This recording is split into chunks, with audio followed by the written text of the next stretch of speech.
Today I am talking about Elon Musk, सदी के सबसे क्रांतिकारी व्यक्ति, real iron man Elon Musk. Elon Musk ने 10 साल की उम्र में ही इतनी किताबें पढ़ ली थीं जितनी एक ग्रेजुएट भी नहीं पढ़ पाता। कहते हैं एलोन मस्क के पास फोटोग्राफिक मेमोरी है, जिस चीज़ को वह एक बार देख लें उन्हें वो याद हो जाता है।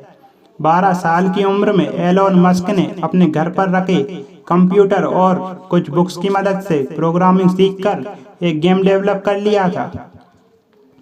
एलोन मस्क ने इस गेम को वीडियो गेम कंपनी को $500 में बेच दिया था। इतनी सी उम्र में उनके इस टैलेंट को देखकर उनके साथी चिढ़ने लगे और बुरा बर्ताव करने लगे।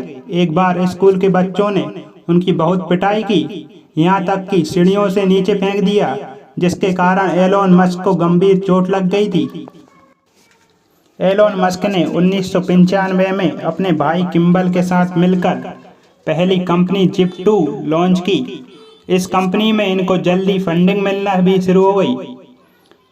बोर्ड ऑफ डायरेक्टर बढ़ते चले गए और आगे चल के, क्योंकि अभी यह यंग थे, इनका एक्सपीरियंस भी इतना बड़ा नहीं था, तो बोर्ड ऑफ डायरेक्टर ने सोचा यह आदमी CEO बनने के लायक नहीं है और उनको CEO के पोजीशन से हटा दिया, जहां से एलोन मस्क को $22 मिलियन मिले। अगर एलोन मस्क चाहते तो इतने पैसों से घर पर आराम से रईसजादों की तरह बैठ सकते थे, ऐशो आराम की जिंदगी जी सकते थे, लेकिन एलोन मस्क ने ऐसा कुछ नहीं किया। आगे चलकर सारे के सारे पैसों का इन्वेस्ट करना शुरू कर दिया और ऑनलाइन बैंकिंग X.com की शुरुआत की। कुछ समय बाद कॉन्फिनिटी नाम की कंपनी के साथ इसका क्लैश हुआ, लेकिन उसी समय दोनों कंपनी मर्ज हो गईं। इसका नाम पड़ा पेपाल। आज दुनिया भर में पेपाल फेमस है, जिसको एलोन मस्क ने ही शुरू किया था। एक बार पेपाल के CTO चीफ टेक्निकल ऑफिसर के साथ इनकी बहस हो गई। वह CTO थे और एलोन मस्क CEO थे, और बहस इस बात से हुई, CTO बोल रहे थे पेपाल को लिनक्स पर रखते हैं और एलोन मस्क बोल रहे थे पेपाल को विंडोज पर रखते हैं। और इस बहस के चक्कर में CTO ने बाकी बोर्ड को अपने साथ लिया और एलोन मस्क को पेपाल से बाहर निकाल दिया। लेकिन बाहर होते हुए एलोन मस्क का शेयर पेपाल में 165 मिलियन का हो चुका था। पेपाल से निकलने के बाद एलोन मस्क रुके नहीं और उनके मन में विचार आया, क्यों न मंगल ग्रह पर लोगों को बसाया जाए, और रॉकेट बनवाने के लिए रसिया चले गए। वहां पर एलोन मस्क को एक रॉकेट के लिए 8 मिलियन का खर्च बताया।